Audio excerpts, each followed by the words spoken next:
Okay, this is my observation report. So I decided to look at three videos. So the first one is Kindergarten STEM Lesson 1.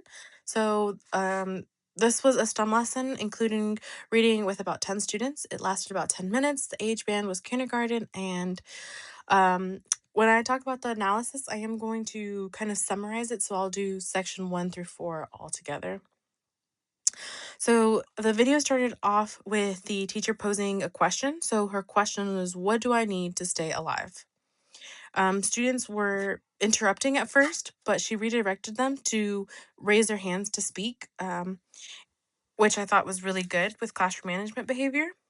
Um, and she did give a lot of opportunities for them to speak with activities like turn and talk. And then also, when later in the video, she had them do a task and she had them work in groups. So they were talking a lot and discussing, which is something really great for language learning. Um, also, one other thing that she noticed that I really liked was that she gave positive reinforcement with specific praise. So there was a student that had their back turned to her, and the moment that he turned to face her, she gave specific praise, and I really liked that. She also moved progressively from constant verbal prompts to just cues, and the students responded really well with that. So she also repeated the prompt before reading the book, and she tells students to give a thumbs up when they hear something that the sloth needs to stay alive.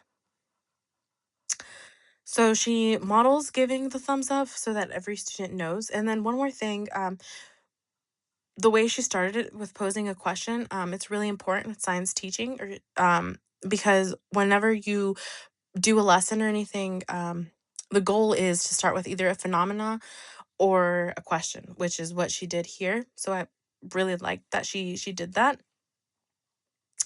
I also really liked how she introduced the tier 3 vocabulary words. So the words that she introduced were habitat, oxygen, and nocturnal. Um, and I liked that she had the students repeat it and then say it to one of their classmates. Um, I also liked how she introduced models because models is a cross cutting concept. And so for her to introduce that to such a young age group, which was kindergarten, is really, really powerful. So she gave them the task, which helps with their critical thinking skills since they just learned what do I need to stay alive. So they do that group work to do like a project and then discuss it at the end as to why they created um, that project, and how that what they made is going to keep the caterpillar alive. So I'm going to tie this back to Larson Freeman chapters 4 and 5, because she used a lot of visuals when with all of her activities. There was pictures within the book, the activity that she did after. There was just a lot of visual cues and then pictures to help the students understand, which I think is really good for EL learners. The second observation I did was after school English class in South Korea. So, this was two teachers that were teaching shapes to five students. The video lasted about 11 minutes. The location was South Korea. The age band were third and fourth graders. And essentially, these two teachers were teaching students about shapes, specifically circle, square, triangle, and rectangle. Those were their target vocabulary words that they were working on throughout the lesson. They also included some key expressions, like I see blank shape. So that's what they wanted the students to answer to their questions. So what do you see? Um, so the students did a lot of listen and repeats to target that vocabulary. Um, and then they used dry erase boards to interact with vocabulary practice. So the teacher would say, draw a circle, and the students would have to draw a circle. I think that helped a lot with comprehension, so that acquisition of vocabulary, but not so much with like communicating. Um, uh, One thing I did like too that the teachers did is get the students up and moving, so that keeps the students engaged. and then also actively participating in their learning. But again, with that activities that they did when they had the students stand up is just to point to the shape as the teacher says it. So they don't really get a whole lot of like communication, like but they do a lot of repeating, a lot of listening to them. So I guess in a way that's reminds me a little bit of the autolingual method. Um, but definitely one thing that I would change is for that language learning, I would have them try to converse in either discussion or a real life authentic conversation, because it's easier to listen and understand than it is to recall and speak. So that would be something that I would change. Oh, and the way I would change it is possibly having students discuss with a classmate or turn and talk or some kind of um, group work, like something that's task based to have them learn that. The last observation that I did was the WBT, the attempt with WT on a third grade ESL class in Monterey. So this, bef- well, when I talk about it, the video lasted about 6 minutes, and the location was in Monterey, and the age band was third graders.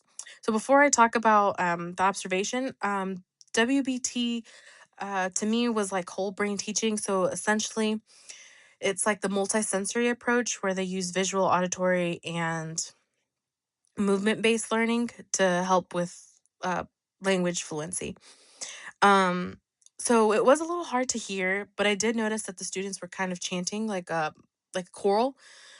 They were all repeating something that they had previously memorized, which in this case were rules. So it did seem kind of a drill sergeant type. I did like that she spoke English throughout the whole class, and she encouraged the students also to speak in English and communicate in English. Um, so they had a lot of practice with that. But the conflict I had again was that they were more listening to the vocabulary word and repeating it rather than actually having that meaningful conversations or discussion. Um, and then also it was very memorized, so I didn't really like that, because if you apply that same concept to another content area like science, for example, yes, you can memorize certain vocabulary and you can memorize certain topics or things for a test, but you won't get that deep knowledge of that concept, which I think is important. So I don't really like having students memorize anything, because to me, memorizing is not learning.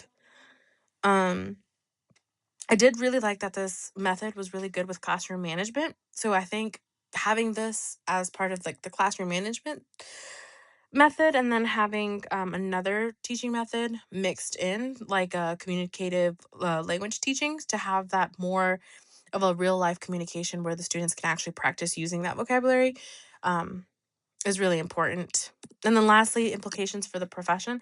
So these were common things that I saw, so I wanted to have a whole slide about it. So one thing I noticed a lot when watching these videos is that they don't really take into consideration the culture of the students so much. And some of the videos were actually taken in different countries like South Korea and Monterey, but they weren't really incorporating a whole lot of their prior knowledge when learning English, meaning that they weren't really using their culture all that much. I also think it's important for them to have a goal of learning English. Like, is that goal to communicate simply orally? Do they have a goal of actually being able to write and read, send letters? Just having that goal is very important to help them learn another language. I also think that to advance the profession, students should be given more opportunities to actually talk and listen to people speak. By this, I mean that they should be given opportunities to discuss in the target language that they're trying to learn, and then also receive structured feedback for the students to improve their grammar when speaking. And then lastly, I've always been told that reading and being exposed to different types of text is also one of the best ways to gain vocabulary, just for the sheer fact that you're being exposed to more words. So I think that not just speaking, but also being able to read and write also help with vocabulary acquisition, and that helps with fluency, which then in turn will help with language learning.